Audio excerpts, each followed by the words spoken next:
माणसाचं जीवन हे मोठं गूढ आहे बघा.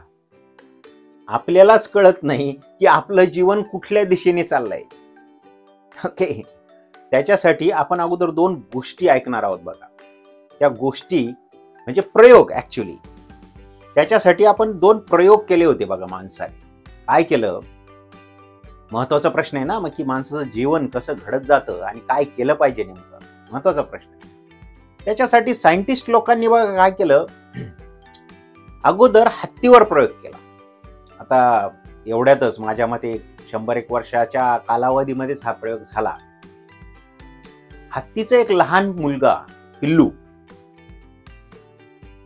हत्तीचं छोटस पिल्लू, एकदम छोटं, म्हणजे झाल्या लगेच त्याला आयसोलेट केलं, बाजूला केलं त्याच्या आईपासून, आणि त्याला डायरेक्ट लॅबमध्ये नेलं.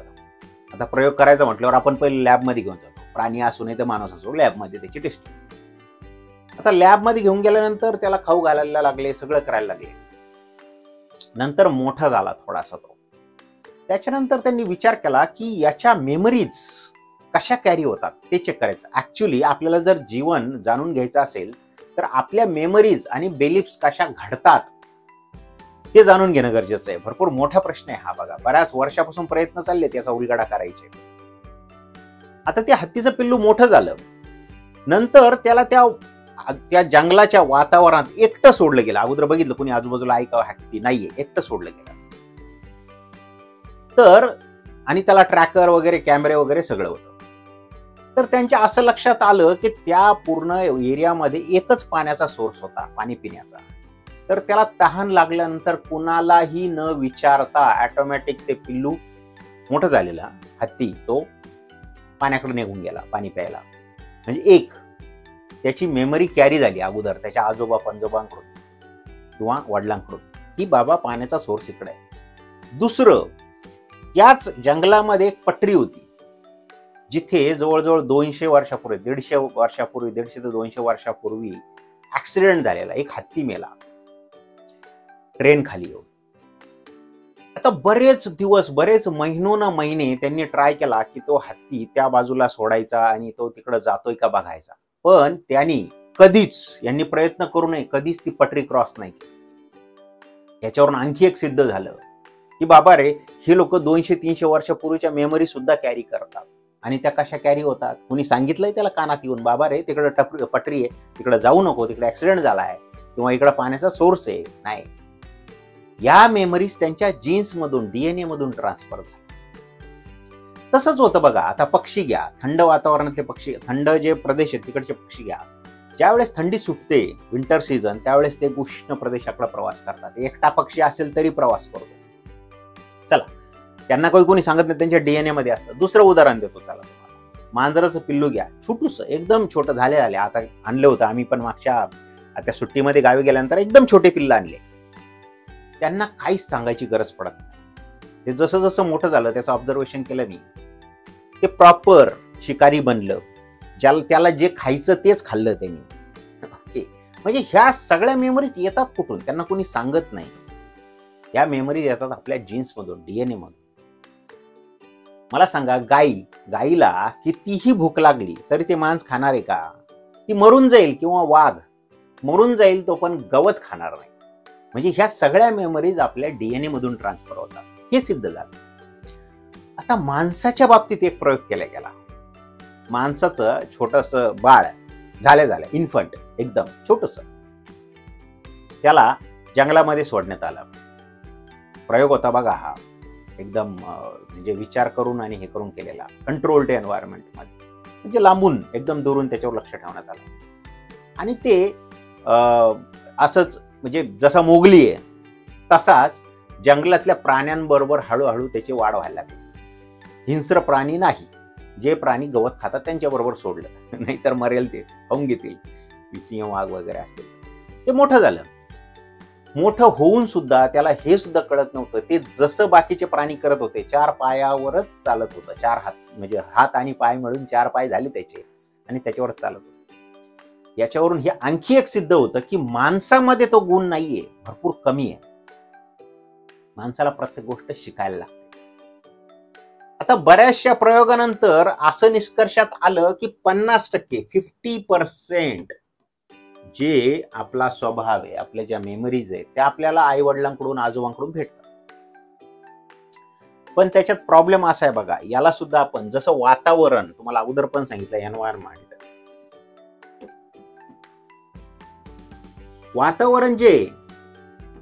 वातावरण खूप महत्वाचं आहे. तुमच्या आतमध्ये त्या मेमरीज आहेत जीन्समध्ये, डीएनए मध्ये, पण त्याला जर ओपन करायचं असेल तर ते वातावरण तयार होणं गरजेचं आहे.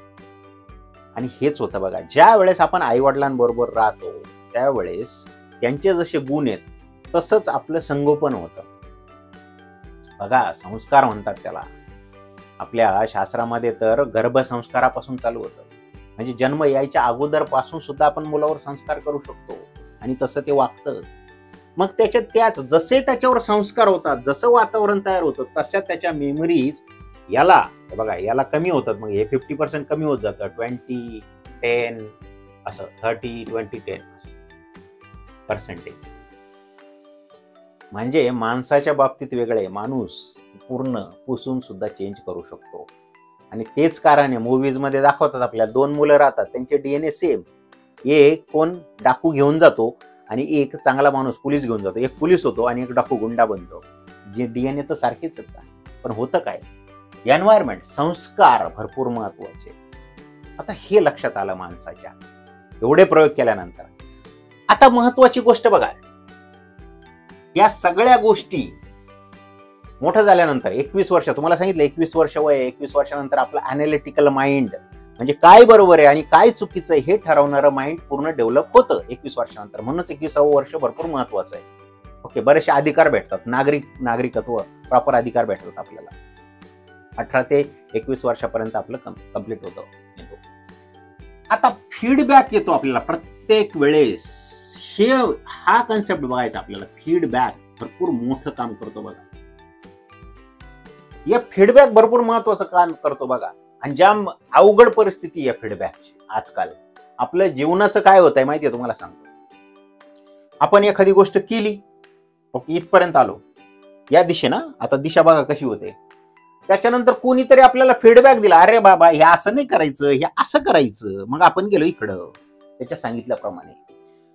त्याच्यानंतर काय झालं, तुला असं कळलं, बरंच काम केल्यानंतर असं कळलं की नाही बाबा रे, हीच दिशा बरोबर होती. मग आपण शिकून, म्हणजे ठेच लागून शिकतो बऱ्याच वेळ, ठेच लागून.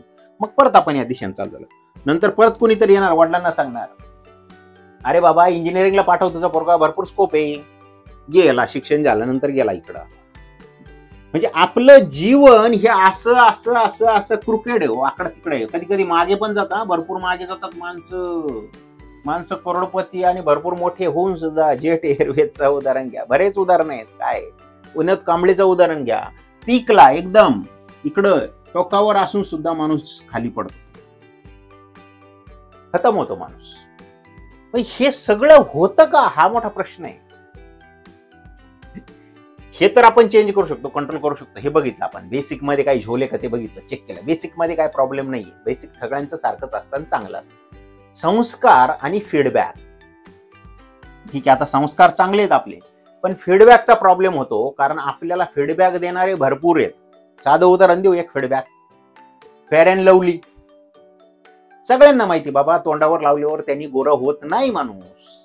पण 1000 वेळा आपल्याला दिवसातून 4 वेळा जर ऍडव्हर्टाईज ऐकली, फेअर अँड लवली, एकदम चांगली त्वचा, जातो माणूस आणि चुपचाप त्या आपल्या बास्केटमध्ये टाकतो आणि घेऊन येतो विकत. बरोबर ना? म्हणजे मूर्खात काढलं जातं आपल्याला. असंच आयुष्यामध्ये आपल्याला भरपूर जण आपल्याला मूर्खात काढतात. आता पहिल्या काळात बघा, पहिल्या काळात काय होतं, माणसाचे तुम्हाला सांगतो फेज आहेत जीवनाचे. ओके, पहिला फेज असतो शिक्षणाचा किंवा ब्रह्मचर्यत्वाचा. त्याच्यानंतर दुसरा फेज असतो काय आपला, जे गृहस्थाश्रम. तिसरा फेज असतो गृहस्थाश्रमानंतर आपल्याला वानप्रस्थ आश्रम असतंय. ओके, म्हणजे आपल्या शास्त्रानुसार सांगतो तुम्हाला. आणि वानप्रस्थ आश्रमानंतर तुम्हाला ऋषी, म्हणजे ऋषी ऋण फेडायचं असतंय, माणूस समाजाला परत रिटर्न द्यायचं असतंय. आता जिथे ऋषी बोलायचं, यांना ऋषी, या लोकांना ऋषी बोलायचे, जे हे सगळं जीवन ब्रह्मचर्य करून नंतर मग हे करून तुमचं संसार सगळा थाटून नंतर मग काय त्यांनी संन्यास घेतला आणि नंतर सगळे पुस्तकं वगैरे आणि त्यांचं आयुष्याचं पूर्ण ज्ञान आणि अनुभव घेऊन जंगलात जायचं असतं, वानप्रस्थ आश्रमात अभ्यास करायचा असतो आणि रिटर्न आल्यानंतर त्यांना ऋषी पदवी भेटते की त्यांचा पूर्ण जीवनाचं ज्ञान झालं. आता बघा, मागे पण तुम्हाला सांगितलं होतं जीवनाचं ज्ञान झालं या ऋषी लोकांना. जसा जसा माणूस, हे नॉर्मल आहे, नॅचरल आहे, सगळ्यांचं असंच होतं, जसा जसा माणूस मरणाच्या जवळ जातो तसं तसं त्याला सत्याचा उलगडा होत जातो. बाबा खरं काय, इथे वाटतं माणसाला नाही पैसा सगळंच आहे, आता तर तेच झालं, मनी इथे वाटतं. ज्यावेळेस माणसाचे जीवन स्टार्ट होतं, तरुण झाल्यानंतर तर वाटतं पैसा म्हणजेच देव आहे. पण बाबारो, ज्यावेळेस तुम्ही मरणाचे, आता रावणाचं उदाहरण सांगितलं, रामाने किती महत्वाचा आपल्याला संदेश दिलाय मरताना, की बाबा रे, मरणारा माणूस कधी खोटं बोलत नाही, कारण त्याला कळून चुकलेलं असतं आपलं संपलंय सगळं, आता चुकीचं सांगून समोरच्या पिढ्याला काही फायदा नाही. फायदाच नाही ना, आता संपलं ना विषय. फायदा जर आपण जगू तरच फायदा होणार आहे. म्हणूनच रामाने सांगितलं, जे लोक लेट एज मध्ये, उशिराच्या, किंवा जे लोक मरणाच्या जवळ आहेत त्यांच्याकडून फीडबॅक घ्या. जुन्या काळात ऋषी लोकांकडून फीडबॅक घेतली जायची. बिचारी ब्रह्मचारी असायचे, त्यांचं सगळं झालेलं असायचं, त्याग केलेला आहे संसाराचा त्यांनी पूर्ण याचा, आणि ते जे आपल्याला काय द्यायचे, फीडबॅक द्यायचे या लोकांना. गुरुकुल ज्यावेळेस पद्धत होती त्यावेळेस. आता अवघड झालंय सगळं, आता ऋषी तर गायबच झाले, ऋषीच राहिले नाही. आजकालचे टीचर लोक म्हणजे बापरे बापरे बापरे, अवघड झालंय सगळं, असं याच्यावर आहे. ओके, काही घेणं नाही त्यांना, आणि पालकांनाही घेणं नाही. टीचरने नुसतं ओरडलं, आता आमच्या वेळेस भरपूर अशा छड्या बसायच्या. ओके, टीचरचा आदर होता, अजूनही आदर आहे. ज्यांनी मारलं त्यांचाही आदर आहे, कारण त्यांच्याच मुळं चांगले वळणं लागतात. आता सगळं अवघड झालंय बघा. थोडं जरी ओरडलं नुसतं मुलाला तरी बाप येतो, अरे तुझी हिंमत कशी झाली माझ्या पोराला ओरडायची. अवघड परिस्थिती झाली आहे. त्याच्यामुळे हे ऋषी ही संकल्पनाच निघून गेली आहे, कोणी ऋषीच राहिले नाही. त्याच्यामुळे फीडबॅक हा भरपूर घातक झालाय आजकाल. कोणीही काहीही फीडबॅक देतं. पण आता याच्यात फीडबॅक मध्ये प्रॉब्लेम काय होतं बघा, त्याला जे वाटतं, म्हणजे आता तुम्हाला मागच्या लेक्चरमध्ये पण सांगितलं की आपण कसे घडतो ते. आपण जर बघितलं, वरून हेलिकॉप्टर व्ह्यू घेतला, बाबा रे हे प्रॉडक्ट काय आहे, समजा राम, श्याम किंवा माझं नाव घ्या, मी काय प्रॉडक्ट आहे, स्वतःचं बघा काय प्रॉडक्ट आहे, काय आहे, आपले आलेले जीन्स, DNA 50% प्लस आपले अनुभव आणि मिळालेले फीडबॅक, आपण वाचलेलं, याच्यापासून जी मेमरी तयार होते, तो एक माणसाची पर्सनॅलिटी तयार होते. बरोबर ना? म्हणजे हे सगळ्याची मिळून आपली पर्सनॅलिटी तयार होते. आणि सवयी, तशा सवयी डेव्हलप होतात, बिलीफ तयार होतात. बिलीफ तुटत नाही बघा लवकर. एकदा जर म्हटलं की नाही रे बाबा, गरम याला हात लावल्यानंतर चटका बसतो, की ती बिलीफ आपली कोणी तोडू शकत नाही, कारण स्वतः अनुभव घेतलाय. पण सगळ्या अनुभव आपण स्वतः घेऊ शकत नाही. त्याच्यामुळे बाकीच्यांकडून शिका. हुशार तोच माणूस जो बाकीच्यांकडून शिकतो. पण बाकीचे ऋषींकडून शिकायचंय बघा आपल्याला, जे अत्युच्च लेवलला आहेत. आता रतन टाटाचं उदाहरण घ्या, त्यांच्याकडून शिकायचं, अशा लोकांकडून शिकायचंय की जे बाबा त्यांचं वय पण चांगलं हे, आणि त्यांनी प्रूव्ह केलंय स्वतःला आयुष्यभरात, त्या बाबा ते चांगल्या मार्गावर आहे. चुकीच्या मार्गाने जाऊ नका, नाहीतर जीवन असं क्रिकेट, असा वाकडा तिकडा मार्ग होईल जीवनाचा, आणि आपलं आयुष्य कोणी फुंकर मारील बघा आपल्या आयुष्यावर. जसं ते पान तुटलं आणि कोणी फुंकर मारतं आणि इकडे तिकडे जातं, असं आयुष्य चाललंय. मॅक्सिमम लोकांचं असंच चाललंय. आपल्यालाच कळत नाही आपलं आयुष्य कुठं चाललंय, कारण गोल नाही आपल्याला, आणि चांगले फीडबॅक पण भेटत नाहीये. प्रत्येक जण सांगतो तुम्हाला, आता आपले फीडबॅक कुठून येतात बघा, प्रॉब्लेम तोच होतो. शाळेत असताना मित्रांवर आपला भरपूर विश्वास, त्यांच्याकडून फीडबॅक, अरे त्यांचीच अक्कल तेवढी आहे. जसं आईन्स्टाईनने बोललेलं आहे की बाबा, जिथे जो प्रश्न जिथं निघला, ज्या लेवलला निघला, त्याच लेवलकडून त्याचं उत्तर मिळणार नाहीये. या लेवलला जर प्रश्न पडला तुम्हाला, समजा 12व्या वर्षी, तर त्याचं उत्तर 12व्याच वर्षाच्या लोकांकडून मिळणार नाहीये. त्याला तुम्हाला अगोदर ज्यांनी अनुभव घेतला त्यांच्याकडून उत्तर मिळणार आहे. त्याच्यामुळे इथं शोधू नका तुमचा फीडबॅक ऐका, थँक्यू बोला आणि निघून जा. त्याच्यानंतर तुम्हाला बघा, ऋषी नाही पण आजचे ऋषी काय माहिती का, बुक्स आहेत, चांगले बुक्स आहेत. चेक करा, फीडबॅक चेक करा, बुक्स, चांगले बुक्स. कारण हे कसं आहे माहिती का, लेखक लिहिताना भरपूर विचार करून लिहितो. ओके, आणि बऱ्याचसा रेफरन्स करून लिहितो. मॅक्सिमम बुक, आता वाईट बुक पण आहेत सगळीकडं, नाण्याला दोन बाजू आहेत, पण फीडबॅक बघा, चेक करा. जर लोकांनी चांगलं बोललं असेल तर ते बुक्स रेफर करा. सेल्फ हेल्प बुक्स भरपूर जुने पण आपले बऱ्याचशा ग्रंथांमध्ये पण चांगलं दिलेलं आहे. सो बुक्स आजचे ऋषी बुक्स आहेत, लक्षात घ्या. आणि हे पैशावाले झालेले आहेत भरपूर लोक, त्याच्यामुळं त्यांना ऋषी पदवी देणं भरपूर मोहमायामध्ये पडलेले आहेत एनिवेज.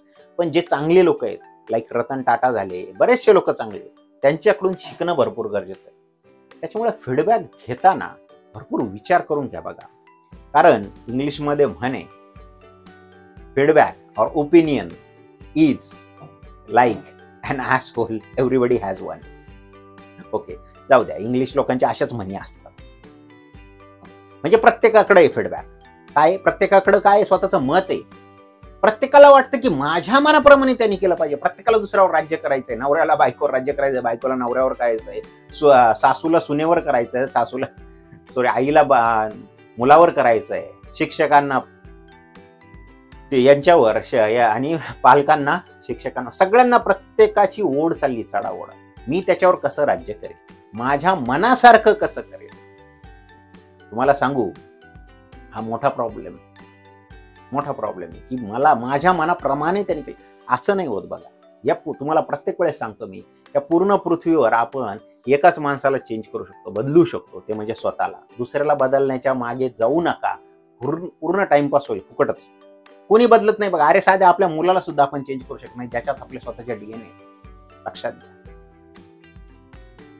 करू शकतो, इन्फ्लुएन्स करू शकतो, पण आपल्या मनासारखंच केलं पाहिजे त्याने, असं नाही होत. तसं होणारच नाही. प्रत्येकाचं हे वेगळं आहे लिहिलेलं. ओके, असो. आता त्यामुळेच मी तुम्हाला काय सांगतोय की फीडबॅक घेताना भरपूर विचार करून घ्या. यांच्याकडून घ्या आणि यांच्याकडून घ्या, जे ऋषी लोक आहेत, जे क्वालिफाईड आहेत, की बाबा चांगले आहेत. कुणाकडूनही फीडबॅक घेऊन ऐकू नका. नाहीतर आपलं आयुष्य असं होईल. आपल्यालाच कळणार नाही आपण कुठून निघलो आणि कुठे चाललो. शेवट तर सगळ्यांचा सारखाच आहे. ओके, पण चालताना फीडबॅक भरपूर महत्वाचा आहे. कुणालाही विचारू नका. हे वापरा ना, हे मडकं हे दिलंय ना याच्यावरती, हे वापरा. शांत बसा. ऑप्शन्स बघा, 1 2 3 4 बरेच एक्सप्लोर करा. हेच सांगितलेलं आहे आपल्याला. ओके, एक पूर्ण उपनिषद आहे त्याच्यावर, केन उपनिषद. ओके, आपण ते पण बघत होतो, केन उपनिषद. केन म्हणजे काय, कुणी, कसं, काय, कसं, सगळं. का, कुणी, कसं केलं, हे आपल्याला विचारायला सांगितलंय प्रत्येक वेळेस. उपनिषद किंवा वेदांमध्ये पण सांगितलंय. कुणावरही डायरेक्ट विश्वास ठेवू नका. माझ्यावरही ठेवू नका डायरेक्ट विश्वास. स्वतःच हे वापरा, लॉजिक वापरा, डोकं वापरा, त्याच्यावर अभ्यास करा आणि नंतर ठरवा की बाबा रे, ही योग्य दिशा आणि या दिशेने गेलं पाहिजे. आपण थांबतच नाही आजकाल. कोणी सांगितलं अरे हे चांगलंय, चमकती गोष्ट बघा, त्याच्यावर एक व्हिडिओ पण बनवला. चमकत्या गोष्टीच्या मागे पळतोय आपण. चमकत्या गोष्टीच्या मागे पळू नका. थोडस विचार करा, काय योग्य आहे ते बघा. नाहीतर मग भरपूर ठेचा लागतील बघा. आणि बरेचसे लोक ठेचा लागून बघा आयुष्यामध्ये कधी कधी मोठी ठेच लागते. अंबानीचं पण झालं होतं, धीरूभाई अंबानीचं. तो बँकरप्ट होऊन गेला होता, रिटर्न गुजरातला, परत रिटर्न आला. लक्षात घ्या, परत हिंमत घेऊन परत रिटर्न आले आणि मोठा झाला. प्रत्येकाच्या आयुष्यात हे चढ उतार. आयुष्य आपलं चढ उतारच आहे, खालीवरच आहे. असं स्ट्रेट चांगलं आयुष्य कुणाचंही नाही, आयडियल आयुष्य होतच नाही. त्याच्यामुळे फीडबॅक घेताना लक्षात भरपूर महत्वाचं आहे फीडबॅक. कोणी येताना आपल्याला त्याचं ओपिनियन सांगतं, त्याला वाटतंय मी सांगितलं होतं बघ, माझ्यासारखं केलं त्यांनी, आणि लगेच क्रेडिट. प्रत्येकाला क्रेडिट असते. आपणही तेच करतो, दुसऱ्याला सांगायचा प्रयत्न करतो. पण बाबा रे, तो क्वालिफाईड राहायला पाहिजे, ऋषी राहायला पाहिजे. आणि हे बुक्स चांगले फीडबॅक देतात बघा. पटतंय का? फीडबॅक घेताना भरपूर शहाणपणाचं वागा बघा, डोकं वापरा आणि त्याच्यावरच कृती करा. कुणाचंही ऐकून आजकाल भरपूर वाईट लोक आलेत बघा. काही घेणं नाही त्यांना, फक्त स्वार्थ आहे.